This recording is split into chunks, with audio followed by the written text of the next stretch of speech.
Welcome back to America. I am DB Frick, and it means a little more today, doesn't it? Thanks for joining us. We've got a lot of show for you. I do have some bad news, though. Turns out that Millie Micheals is nowhere to be found. We haven't seen her since the election on Tuesday. We don't know where she is, so we're going to have to do the show without her today. But I've decided to bring in our intern, Russell. Our intern, Russ, is here, so I'm going to have Russ read some news. Why don't you come on in, Russ? And he's really excited about this. Don't touch me. Russ, I want you to practice the news because we may need you to do the news now that Millie was gone for, a week now, and I'm a little scared. But I have something here, something pre-prepared for you to read. If you would just read that word for word. If you want to introduce yourself to the people first, of course, Russ, you can... Sure, I'm Ross Raniere. Oh. And let's see. In the news today, I am a big fat poopy pants who should probably eat better and wear a seatbelt. That's great. That's really good. That's really good. Thank you. Russ, why don't you read that second one there? Oh. We have it there for you. Oh, great. Okay. Woo! Excuse me. Hello. Excuse me. Hello. I don't know if you know this, but I'm a Long Island medium, and I could read and listen to dead people in my head. Okay.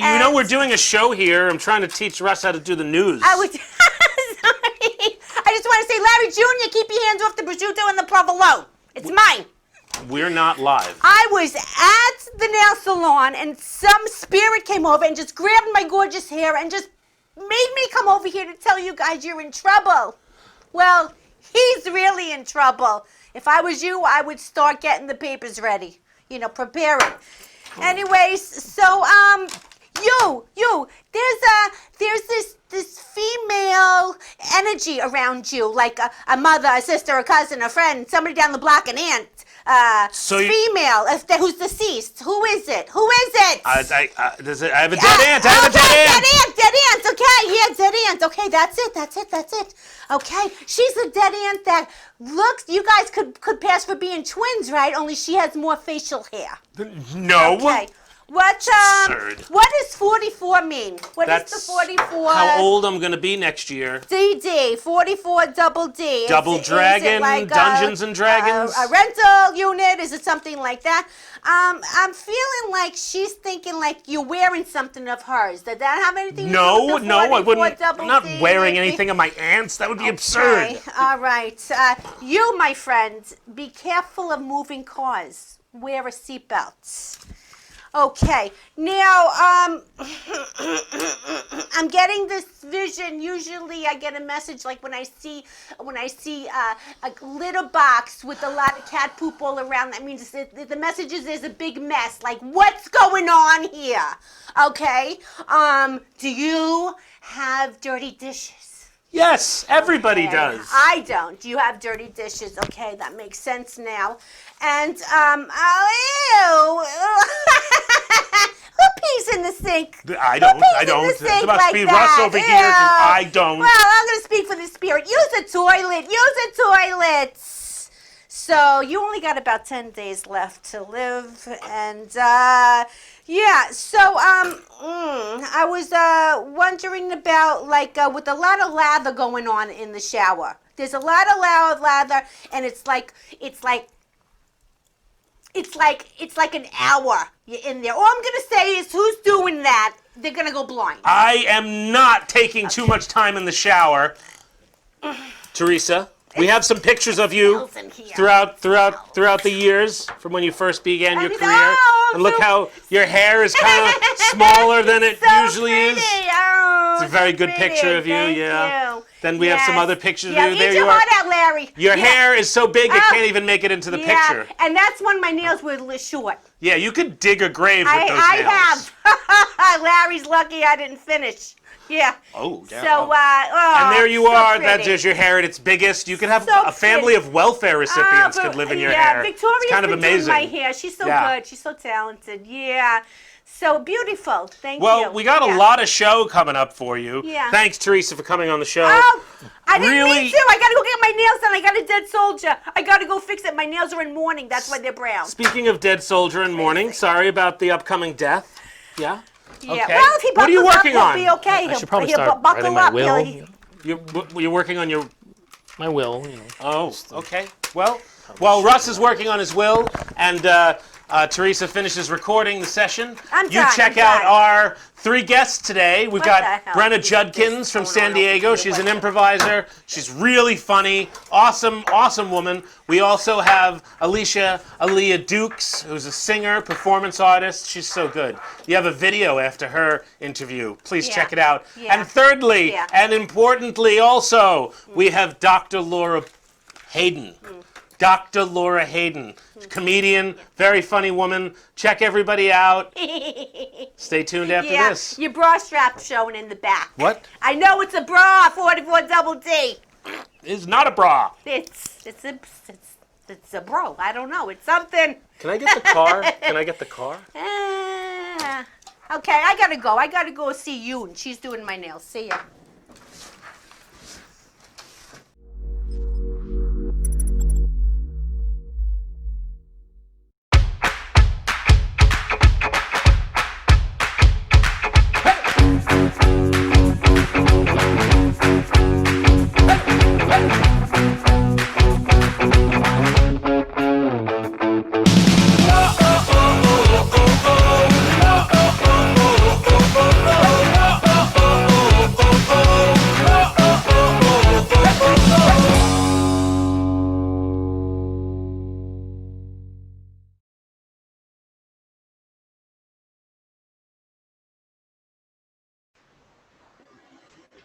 Hey, ladies and gentlemen. I'm DB Frick. It is Welcome Back to America. It is Monday. Unless you're watching this on repeat, then it could be any other time of day. But despite that, I have a lovely lady with us today. She is someone I've met recently doing some improv internationally with a group out in England, and they kind of pulling people from all over the world. And the opportunity recently to meet a lot of different people from all around the world who are doing improv. And one of those people is right here today, and her name is Brenna Judkins. Hey, Brenna, thanks for coming down to the show. Hey, DB, thanks for having me. Please tell me I pronounced that right. I pronounced that right. You did. You do it better than I do. My mouth trips over my own name. Can you say it for me? Brenna Judkins. But Where then did- then I feel like I'm going Judgekins. Judgekins. Judge. The judge. You know what it's from? What that name is from? Where it was derived? Do you know anything about it? It's Scottish, and then before that, I believe it's Iranian, but it had several iterations before it got to Judkins. Yeah. Okay. Yeah, that's how names seem to happen. I like knowing that. Thanks for coming down to the show. Yeah. I got to do your show last week, a little show called 10-Minute Treats, where we improvised together and we did a little chat afterwards, and that was a lot of fun. We did a sketch based on a suggestion your dad gave you. Yes, about a Shaolin monk in a car, and that was a lot of fun. It was. I really liked doing that, and this show sort of tries to delve into what got people into the performance that they do. So I'm curious, when was the first time you got on stage? How did that happen? The first time I think I got on stage, I used to do open mics when I was in my very early 20s, but I played a guitar and sang. That's a different life. I don't do that anymore. You don't sing anymore? You used to sing, but you don't sing now? Yeah, I used to sing and play guitar. I do still a little bit, but not to the degree that I did before. And I mean, it was fun, but I definitely didn't have the experience with performance that I do now. I got on a stage again about 1.5 years ago, starting doing improv, and that's been a much better experience for me than the panic attacks that I would have before I would go into the coffee shop. Yeah. So the improv helped with panic attack? Is that It's a real thing? Okay. I started improv as exposure therapy because I was afraid to leave my house. I had really bad agoraphobia and like social anxiety. I was afraid of people, Okay. You're not the only one. right? And that's why I like to talk about it, though, because I think some people will see you at a certain point. Maybe they'll only catch a snippet of you at some point, and they'll be like, oh, they'll have notions about you, whether it's, oh, that person's confident or whatever. And it's like, I want to let people know that, like, I did not start from that place whatsoever. I was terrified. So what has that done to you now? Now that you really, it's harder to get out. It's more dangerous to get out than it was before. Like all those anxieties that you had about why you didn't want to go out are actually somewhat coming true. So were you able to get out and then you had to like come back in? Is that how it happened? Yeah, the irony of it is not lost on me. But the difference now is that I have people to still work with and see every day, to do improv with, to do comedy with, to write with, to make sketches with. And I got to that point because of improv when we were still out of quarantine. So it's been a much more fulfilling experience, even just being in quarantine, being able to connect with people and do things that I like to do. What are some of those things you like to do? I like to improvise. I like to take workshops in improv and performance and acting. Yeah. You mentioned you took I think it was you took a class with Kevin McDonald recently I did. I took a from the sketch Kids in the class. Hall. It's one of my Mhm. favorite guys, and I think I had interviewed for a writing job, and he was the head writer there. I didn't meet him, and I didn't get that job. That was that was like in 2000, 2001. Yeah. Yeah, he's super cool. I grew up watching Kids in the Hall. I grew up watching a lot of things I probably shouldn't have been watching as a kid, but I I got introduced to that by my dad. And when the opportunity came up to take a class, I was super excited about it. I was like, okay, yeah, let's go do that. I've never taken a sketch class before. And he's lovely. He's such a lovely person. He had such great feedback and was very encouraging. And he was like, wow, this is one of the best workshops I've taught since I started doing these online. And I thought it was pretty funny because there was only one man in that workshop and everybody else was a lady. Okay. Well, smart on his part, maybe. Yeah. I like that. I've done that. I took a college class because I was going to be the only guy in it. I remember taking it specifically for that. It backfired. It probably always does. As these things do. Yes. As these things do. Yes. Where were you doing improv before quarantine? Where were you taking those classes? Were you taking those classes online? No, I was taking them at a theater that we have here in San Diego, Finest City Improv. So I did their free class, and then I signed up for a level 1, and I went all the way through level 5. But then when quarantine hit, I was just starting level 6. But that level is mostly like a performance level. Like you get more performance, you get more stage time. So that's kind of the focus of that level. So I felt like I really got what I needed out of that. And then I've just been taking just tons of workshops from different people all over the world since quarantine started. Isn't it amazing how we're able to connect like that with people we probably never would? How did you connect with everyone in Extreme Improv? How did you connect with that group? I'm trying to remember how I did that. When quarantine hit, like I think I had a couple months where I was just like, okay, this blows. And then I kind of got past that. And then I started looking into like, well, what are some people I could connect to? What's out there? And I ended up getting hooked up with David Escobedo from Improv Boost through Vanessa Anton, who lives here. She's part of Cornerstone Improv. And then from there, I started getting hooked up with more people in the UK. And then I think that's how I found Extreme Improv. Okay. And They've been awesome. Oh my God. I love that you're making so many connections that you don't even really know. Yeah. That's really good. You got to put yourself out there. You know, you never know if you're gonna jive with a person or a group of people unless you try. Of course. Yeah. There's a lot of closing downs happening. Second City is selling its licensing and its theater, and it's there might be some money in buying that. Someone bought the National Lampoon recently, and tried to rebrand it, sort of. But and then IO West is closing. That's Hollywood.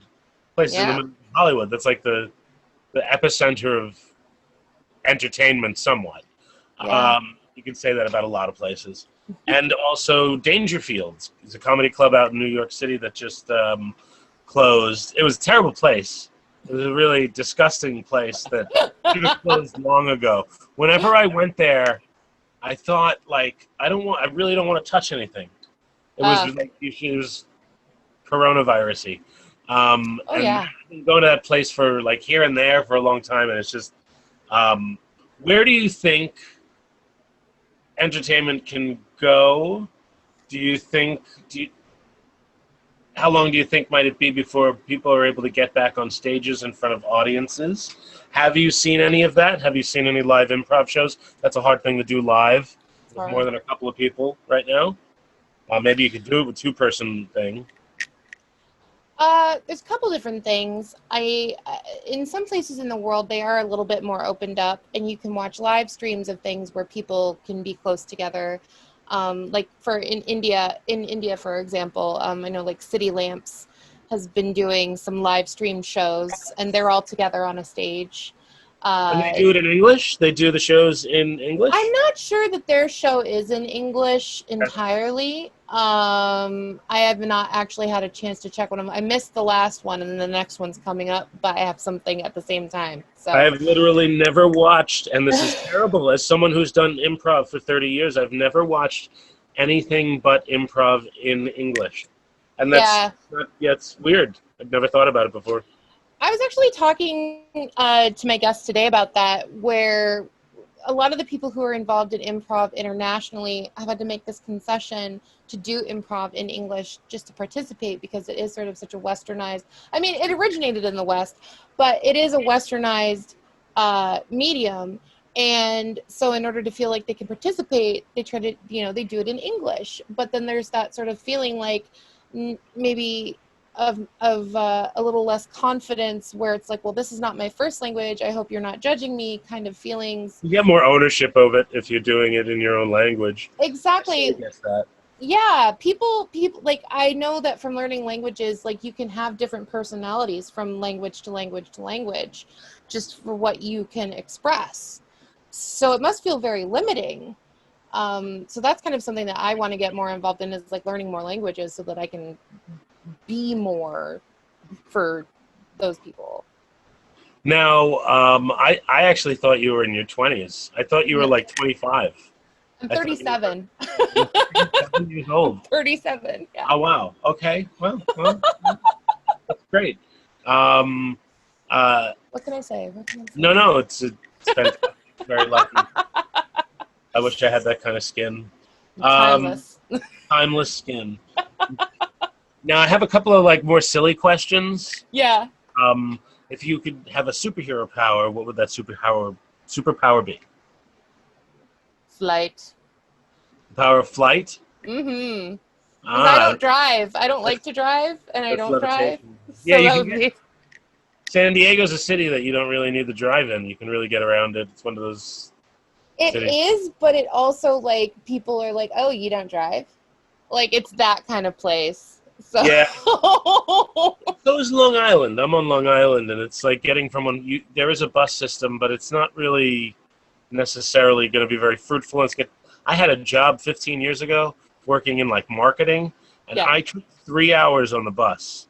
3 buses from here, my house, to like Manhasset, which was only like a 20-minute drive, but was a 3-hour bus ride because I had 2 connections. That's how our transit system is. You could be on there the whole day trying to just get to a doctor appointment and back. Yeah. Silly. LA was like that when I was out there. Mm-hmm. Is there anything you'd like to plug before we check out? I have a page on Facebook that I do a show from every day. It's called Brenna Judkins Improvisor. I'm on different times of the day because I have guests on from all around the world. But I generally post a promo a day before just to let you know when we'll be on. And if you want to be on it, hit me up. Brenna Judkins, you are great. I appreciate you coming on the show today. You have a lot of personality, and you're a lot of fun. So I hope to have more conversations with you in the coming months and years. Thanks for being on Welcome Back to America. We'll be back right after this.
Hi, everybody.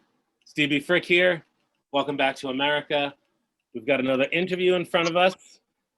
This is one of my favorite people. She's a great, lovely, lovely young lady. She's a singer. She's an actress. She actually did a part in a sitcom that I produced last year. And she came in and shot a couple of scenes. She's so funny and so natural. And she played my daughter, and not my daughter, my niece. She played, right, of course. But we're actually going to shoot more with that in the coming year. She's a singer, a performer. She's funny. She's great. Aiesha Alia Dukes. Miss Dukes, if you're nasty. Is that what it's Yes. Oh my gosh, I love that you remembered that. Thank you for coming down. You're an incredible light. So it's you bring a lot of energy to a room every time you're there. I've gotten to see you perform a few times at a few different venues in Brooklyn and in Manhattan over the last couple of years. And it's always a really exciting event, and seeing you on stage is always a lot of fun. What is it that first got you on stage? Oh man, I think I started super young. I was just like one of those theater kids. I'm trying to even remember. I don't know. I did gymnastics. I took dance class. Oh yes. Okay. So I started out taking Dunham technique, which was just like really popular for the Black girls at my school. And I just was performing with that. And then like every time I saw the word audition someplace, or like there was a choir happening, or there was a dance floor, like I'm just one of those like lifers with that stuff. Just like as soon as it's available. Now, I know you sing. Are you still dancing? Do you ever do any dancing? I mean, just in the house. I'm working on because originally with my band I had like a backup dancer, so I'm always working out choreography here and there with like my newer music. But obviously, I mean, dance classes aren't back, but I'm hopeful. I miss them. I'm thinking of them. When was the last time you were on stage? I guess last week, Wednesday, I was at Unruly. I sang as part of Mixed Messages. Okay, that's great. So you've been getting on stage more and more in the last few weeks. You know, it's coming back a little bit with the outdoor stuff and the park shows and stuff like that. Yeah, there's been a few. Two. I went to 2 shows. I've done 2, but I haven't really wanted to. I haven't wanted to go out and do it yet. But I love that you are. And one of my favorite things that you're working on an album right now. You have an album that's coming out in a few weeks, I believe, in December. Yes, December 6th is when it's going to drop. And it's my first album drop. I do have a single out and like 2 other songs that you can find on, you know, all the platforms. But this, I'm very excited, and I'm dropping it on my birthday, you know, as a gift to myself. So yeah, and it's got a lot of songs that I've been performing actually live for a long time. I've like toured with this music, and I perform like some of the lineups that you and I have been in together. Like I've performed some of these songs. So there's like a niche of people in Brooklyn who like know this stuff, and then like random throughout the places we tour, people have heard it. But I'm glad to make it like available. Like I'm ready to put it out there. So You're iconic in Brooklyn. You're a staple of Brooklyn. Is that where you are right now? Are you? that is, yeah. I'm at my apartment. I live in Crown Heights. Okay, very good. Yeah. Whenever I hear Crown Heights, I think of an In Living Color sketch from like 1992, and it was a parody of West Side Story, and it was Crown Heights Story, and it was. You should Google it. It's got to be on there. Sure, I love In Living Color. Like I grew up on that show, but I don't remember that one specifically. But I know that I would love that actually, probably more now that I live up here. That's beautiful. I'm gonna check that out. Yeah. Where are you coming up? Do you have any shows in the coming weeks? Actually, right now I'm planning a tour with the person who I performed with last week. Sick Fat Tight is the artist name, and he and I are putting together a tour down to Mississippi in November. So that's like the thing that I'm gearing up for now, trying to like figure out the details of those Mississippi. show dates. You ever been down to Mississippi before? I've never. I'm very excited. Or should I be? I don't know how I see. Yeah, I think it can be. Yeah, sure. I guess I should try it. I'm gonna try it. I think we're gonna have a good time. You drive across country a lot. You've actually driven. You recently drove all the way to Vegas, I think, in California. How long did that take to go there? Oh gosh, I guess we did it in I guess it was a little over 2 weeks. We left like at the beginning of when the fuck was that? August. We left like at the beginning of August and then got back like middle August. So yeah, it was a lot of driving. We hit all these other places like Las Vegas, St. Louis, moved through Chicago, and it was a lot of like drive, awesome night and then day to like eat and then drive like across. So we hit a lot of locations. California was actually where we spent the most of the time on the tour. State. It's the biggest state. That makes sense. Yeah. And it was pretty. It was so I loved it out there. Yeah, it's big. And I'm ready to go again. Like I'm ready to. I'm really loving the touring that I've been doing lately. So that's great. That's fun, yeah. I have a couple of questions that are a little different. If you could have one superpower, what superpower would you have?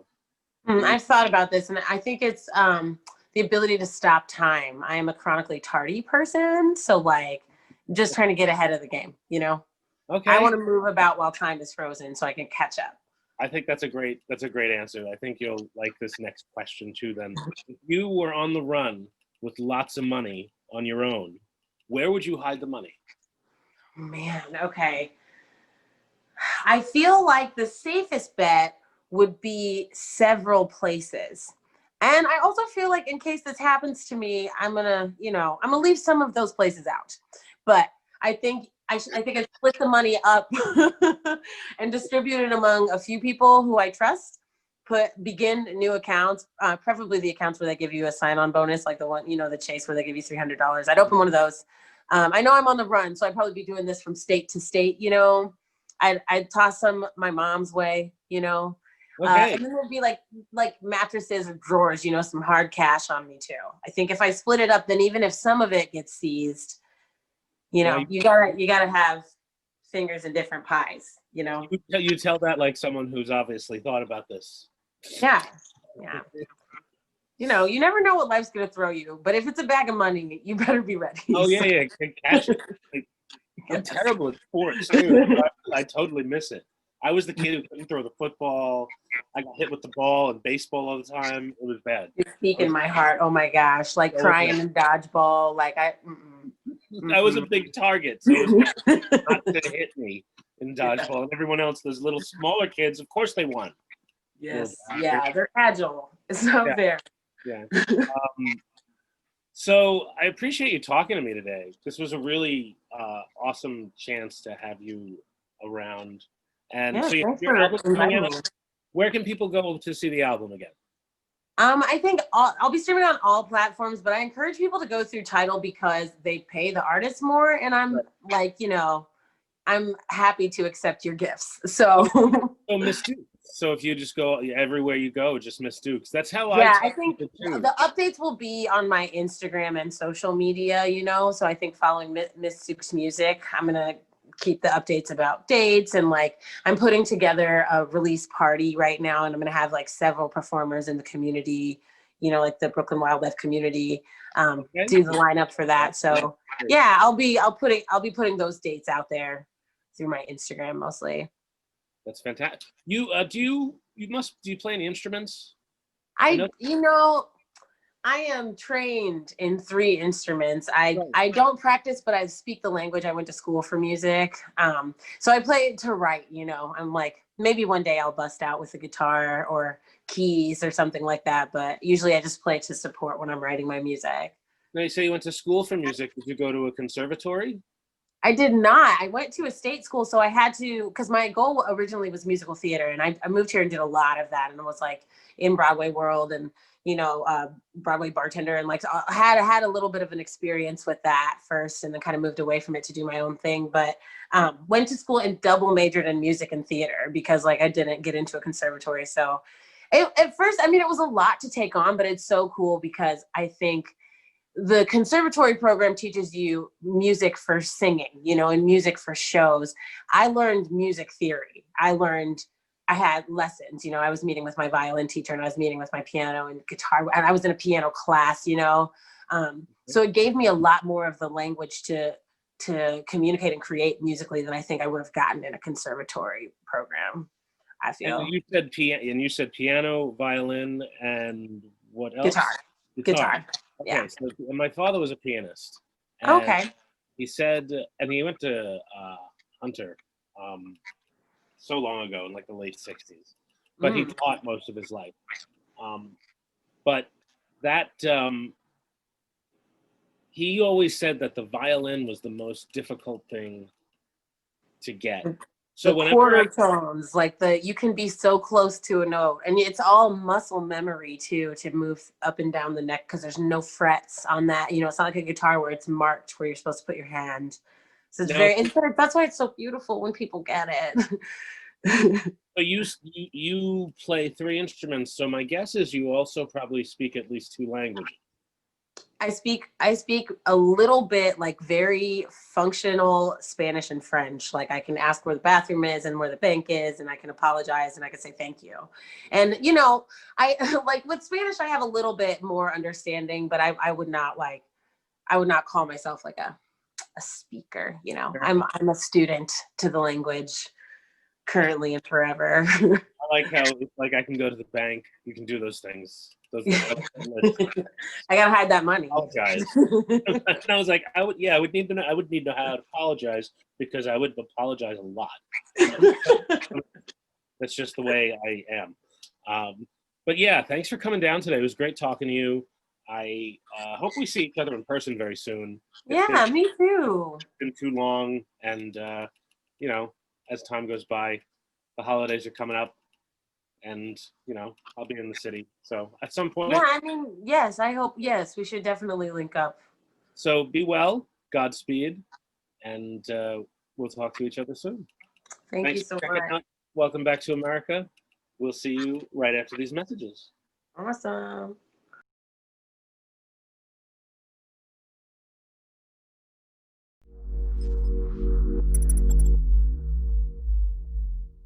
Writing a book is the adventure of a lifetime.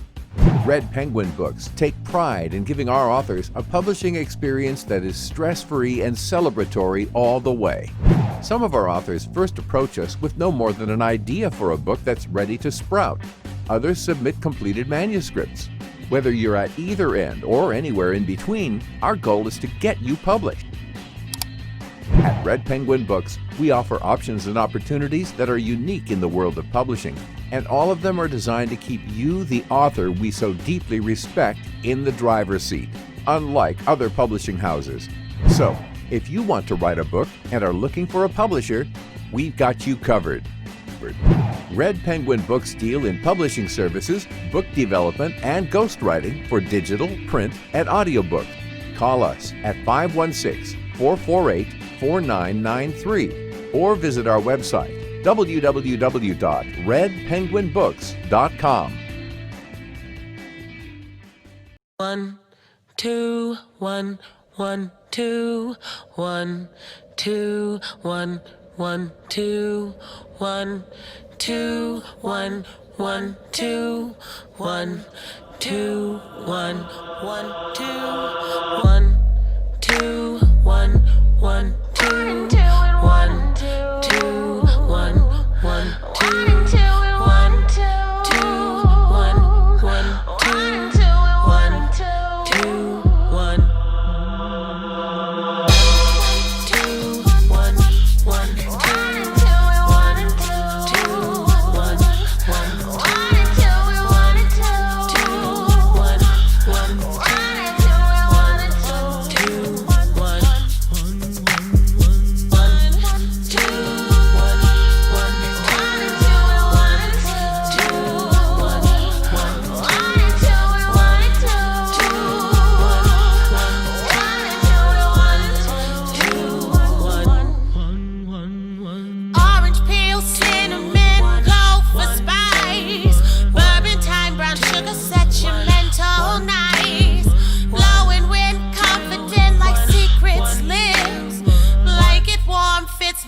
from head to hips. Forces, seasons, synchronize. Flavor, lust will tantalize. Look at me, let's take our time. Unwind, find what feels so right. What feels so right. If you love me tonight, if you love me, will you love me tonight? Will you love me? And we could take the afternoon. 1, 2 beats, have to. Life ends too soon. Take a break from work and hurry home to me.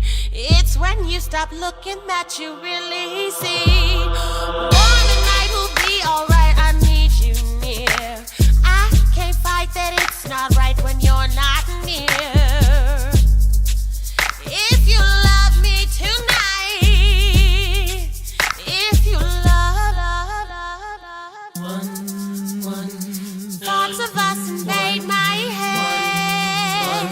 Rewind, replay things done and say, I'm sorry, but I'm angry too. My body's steady craving you. Your messy hair and hairy face. When you decide to go, not stay. Song in my heart, hold your place. Don't you forget it. This time was not always. And if you want, you can always love me tonight, boy. I know you love me. Won't you come home and love me? For just one night, baby, come love me. Your lips, leave kisses printed down my side. Softest touch, love and lust inside my high. Limitless love, what is this love? Feels so right. Come get this love from your miss, love me tonight. If you love me tonight, love me, boy. Listen up. If the love's supposed to last, it's not supposed to hurt. But the love we had from night to night is why we made it work. If the love's supposed to last, it's not supposed to hurt. But the love we had from night to night is what gave it its worth. If the love's supposed to last, it's not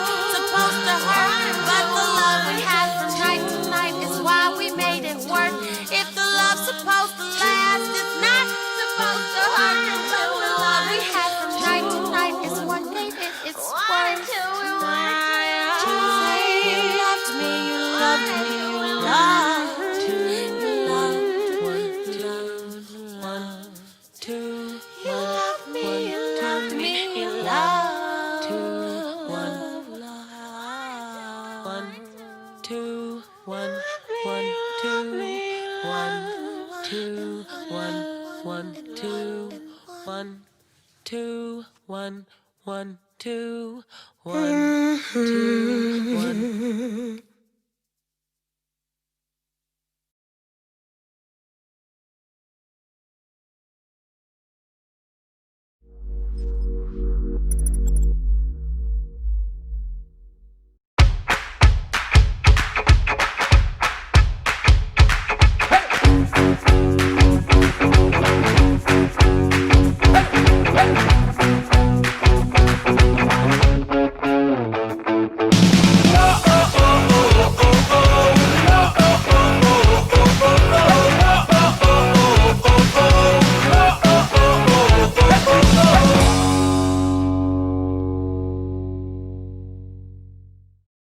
Me llaman Dan Pablo y hace más de 20 años me enamoré de una colombiana. Viajé a su país y conocí un estilo de café muy distinto, muy especial. Ahora tostamos cafés excelentes, con alturas y microclimas diferentes, resultado en una taza muy compleja y muy rica, un sabor nuevo en el mundo. Fue un éxito. And I even got to keep the girl.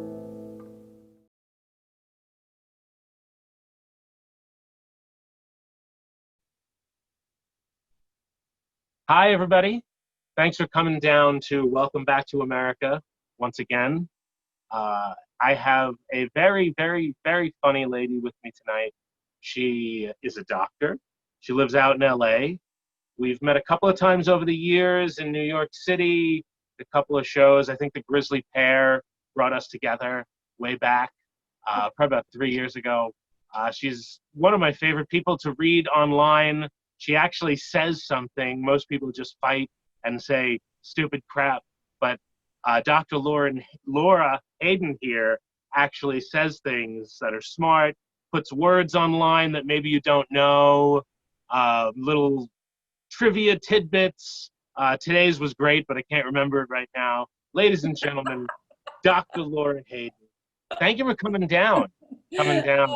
Thank you for having me. To be perfectly honest, I don't remember them all either. That's why it's people like, you posted that already. I'm like, it was a year ago. I don't remember. I'm sorry. Right. Yeah, people do that to me too. They're like, you posted that joke last year. I was like, well, I'm not allowed to say the same joke twice. Am I not?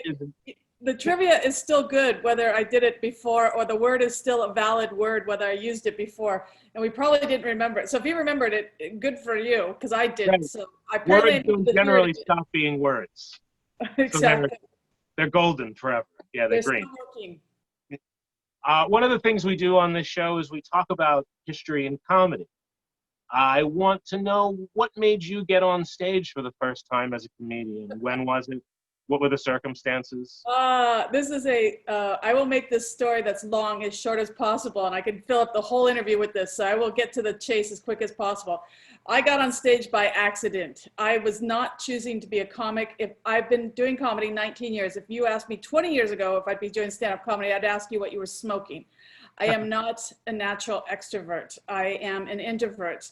This was not part of my trajectory at all. But I went to college forever because I have many degrees, because I'm an idiot. Don't follow my example, kids. And I kept changing my mind. So because I went to school forever, I waited tables forever. And all my regular customers like, oh my God, you're so funny. I'm like, not funny, what do you want? And the reason I started waiting tables is because I had a boyfriend whose friend's girlfriend waited tables, and I was stocking shoes, and she was making way more money than me. And even though I hate talking to people I don't know, money motivated me. So I was like, well, I'll get a job waiting tables, even though it scared the shit out of me. But then I was like, well, at least then I have to talk to strangers and I will overcome my debilitating shyness.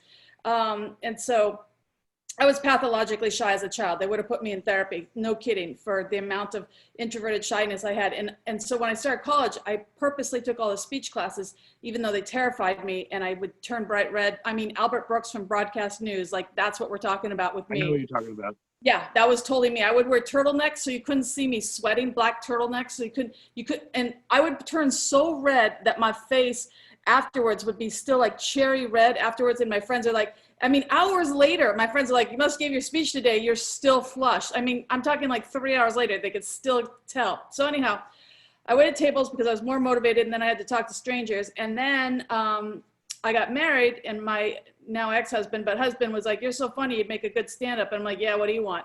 And then in graduate school, the first time when I got my master's, they wanted you to give presentations with every class, no matter what class it was, even if it was like neurobiology. You had to give a presentation because they wanted you comfortable talking to strangers, because my job is very talky. I'm a physical therapist. And so every class you had to give a presentation, and my classmates for my master's were always excited because they're like, "Oh my God, you have to give your presentation today. I'm so sleepy. You'll keep me awake because it'll be funny." I'm like, "Not funny. I'm talking about spinal meningitis." And they're like, "No, you'll make it funny." And I'm like, "No." And they're like, "No, you'll make it funny." So anyhow, apparently I made everything funny, not by accident. I think it was nervous banter, but so they nominated me to give a commencement speech. And so this is my master's degree, and you don't want to suck 2,000 people. And I wanted to do it, but I was terrified. I mean, I threw up twice beforehand, but you don't want to suck. It's graduate school. And I wanted to do it because what an honor. So I was just trying not to be boring, because notoriously that is a really boring speech. I'd like to thank the faculty, blah, blah, blah, blah. And the whole time, all we're doing is like, just shut up. Just shut up. There's cake. We're only here because we want the cake. And as soon as you say the names, we get cake. That's why we're here. So I was just trying not to be boring. And then I overexceeded my goal because I had to actually wait for people to stop laughing. And it wasn't really my goal to make them laugh. I just was trying not to be boring. And then afterwards, people were like, "Oh God, up there, you totally should do stand-up." And I've been hearing this for years. And then every New Year's, instead of pretending to give up something, I try something new. 19 years ago, I flipped a coin. I was either going to take sailing lessons, like in sailing a boat, which I now do, or stand-up. And I flipped a coin, heads came up. I took a stand-up class. I really expected to do the showcase, prove to my husband I wasn't funny, and move on with my life. But apparently, there's no 12-step program for stand-up comedy. So here I am, 19 years later, talking to you in my house on Zoom, because it's a pandemic, but who knew? And that's the story of me, as short as I can make it. Wow, yeah, no, you did skip like almost a whole 19 years. But yeah, no, that's a great story of your beginning. I love knowing that. Who are some of your mentors? Who are some people that you look up to as comedians? Who do you like to watch? I actually feel like I can gain insight and knowledge from just about everybody, even people I don't like. I think that's the key. Is like, even people you don't admire, you can learn something from what they do.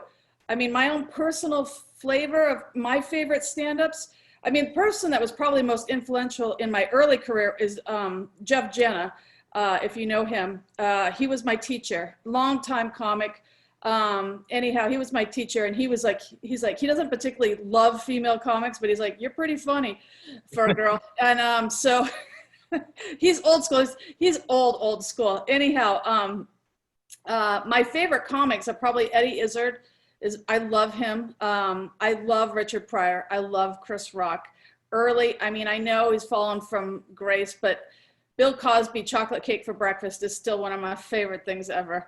Yeah, one of the hardest things for me is one of my biggest influences was Bill Cosby himself, 1985. And watching that as a 7 or 8-year-old, where comedy was really influencing me a lot as a 7 and 8-year-old. I was watching Carson and not necessarily the news and stuff like that. So watching 1985's himself. So I understand where you're coming from. It's hard to say because of what happened, but it still was a huge influence. Yeah, absolutely. I actually learned something from him, an interview with Bill Cosby. I had like I told you, I'm notoriously shy and introverted, and I had a bit called Butt Crack Girl. And I remember Bill Cosby, and I have to turn my ass to the audience and show them my ass to make it funny. And I remember trying to do the bit without doing that because it's really outside my comfort zone. And it was a growing point for me as a comic. And I remember Bill Cosby being interviewed about doing a bit, and he's like, I had to get on the floor for the bit to work. Like, you have to, he's like, I could tell the story, but until I physically get on the floor and show you what it looked like when I fell and get on the floor, it's not funny. So I was watching him do this interview, and I'm like, holy crap, I'm gonna have to turn my ass around or this bit's not gonna work. So actually watching an interview of Bill Cosby telling how to tell a story made me turn it around, and then that bit killed every time since then, but it was so outside my comfort zone to basically wiggle my ass to the audience. Like, you don't understand. Like, that is way, way, way beyond what I ever thought I would do in public. I'll do things and say things on stage I will not do off stage. I mean, it's who I am on stage and who I am on stage are two different people in a huge way. I call her Laura. I think that's the same for many comedians who are creating a character to be funny on stage. I think that's a lot. A lot of people do that. How were your shows recently? Where was the last show you did? Have you done anything in the last few weeks now that things are a little lighter? I know it's harder out there in California. The lockdown's more intense. I've done a ton of Zoom shows actually since pandemic started. So it's hard to, you know, you used to have your whole body and now it's tits up. This is all you get. So it's a different venue format to work with. I've done a couple parking lot shows, if you will. I've done some live streaming shows where there's like 6 people in the audience, but it streams out. I'm actually doing a live streaming for Hal Sparks this weekend again. Oh, wow. This is the second one. I love that guy. Yeah, so that's why I asked you when I was recording. I could tell people you could go watch the show, but yeah, please. Yeah, no, plug yourself. Yeah, no, Hal Sparks, he does it'll go out live streaming through Flappers Comedy, and I think you can download it later. So anyhow, so this is the second one I'm doing for him. He does a live streaming once a month, and so this is the second month I've done it for him. I do some Zoom shows. I do some live Facebook shows. I'm curious where your last live show was. My last live show was 3 weeks ago in San Diego at a brewery outside in the parking lot. That's great. I've done a couple of outside things, you know. I have no problem with doing shows outside. I love it. It's harder out here as it gets colder in New York. And on Long Island, all the comedy clubs. Say that again? It's 100 degrees right now in Los Angeles. Yeah, no, it's like 56 outside. Yeah, it's cold. Don't laugh at me. Don't mock us. I'm not mocking you. It's earthquake weather. When we have a hot weather like this, inappropriate, it's earthquake time. Trust me. Do you have any shows coming up? You said the Hal Sparks thing, which is huge. Are there any other shows that you'd like to plug before we wrap our chat? I think I have a show November. I don't know. It's outside as well, somewhere. I don't know where. I have a show somewhere. Just yell my name, like Rocky did in the first Rocky. It's like, hey, Paulie! Yeah, exactly. I'm not coming home. Just yells it outside, something like that. Actually, I have a new podcast that started, Whiskey Women. So look for that. I love it. Yes, I do remember that about you. You like whiskey. I do too. I won't drink anything else really. I don't like drinking beer anymore. I'll have wine occasionally, but I really mostly whiskey. It started because of COVID, actually, because I was supposed to be working in Boston and New York the first week of the pandemic quarantine. And one of the bookers from Boston said, "What are you doing since you're not in my club?" And I said, "I'm sitting by my fire pit drinking whiskey." And he's like, "You like whiskey?" And I said, "Yes." He goes, "You should start a podcast." So there we go. And it's been phenomenal. The women I've met that work in the whiskey industry, interview somebody from the whiskey industry and then a comic and then myself. And I started at the top. My first guest was Stephanie McLeod, who's the master blender at Dewar's, and she won Whiskey Master Blender International, extraordinaire 2 years in a row. Basically, it's like winning an Oscar in the whiskey world, and she won it too. So she's the Tom Hanks of whiskey making. And the first female to win this award, and the first female to win it twice an award. Anyhow, she was my first guest, so I started at the top. So, but it's been extraordinary, and it's interesting. I mean, it's not ha ha ha, but it's interesting and fun. We talk about stories and we drink whiskey, so that's good. I like how niche it is. One of the things that I've heard from a few billionaires that I follow on Instagram was that if you want to find something, if you want to sell something, sell niche. Find one thing to sell hard.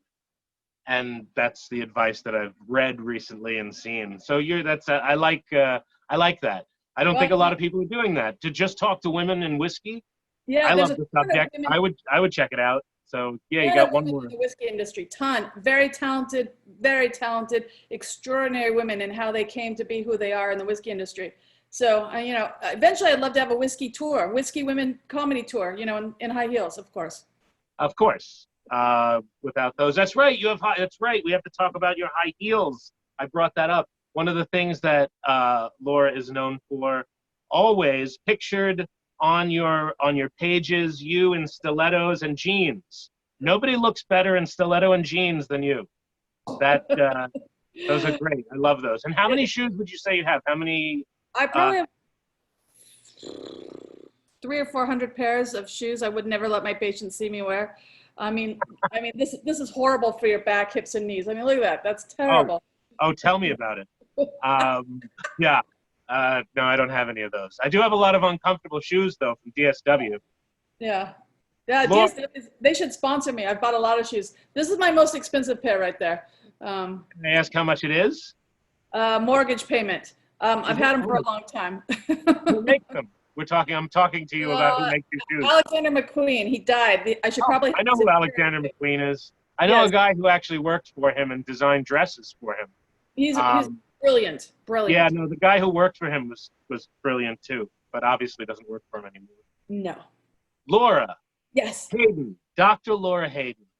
Thank you so much for doing this interview today. Oh, you are a great light and you're a great presence, and this was a lot of fun to talk to you. I wish they were longer and more involved and go through your whole history, and I could like bring on like your second grade teacher and be like, look, wouldn't that be great? But it's not like well, that. You asked me how I got started in comedy. I'm like, this is the shortest I can make this story.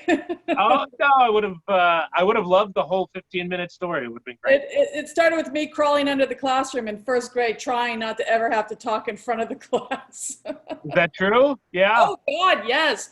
I used to like they make you read aloud in class, and you could go through. It's like going through the class. It's going to be that person, that person, that person. I would like count ahead and be like, okay. I'll be tomorrow. Guess who's not going to school tomorrow? Me, because then they'll skip over me, and then I'd be like, I got a stomachache, can't go. I can't go to third period only, but I can't go to. It's anxiety riddled. It's riddled with anxiety.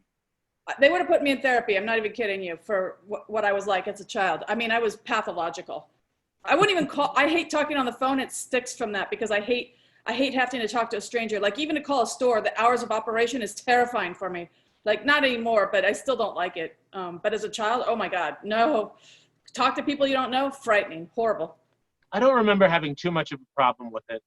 I do remember being at a bank once, and I was like 5 years old, and my father was standing next to me, and the line moved, and I didn't know that the line moved, and then I grabbed the hand of the man that was standing next to me, and I realized it wasn't my dad because he held my hand.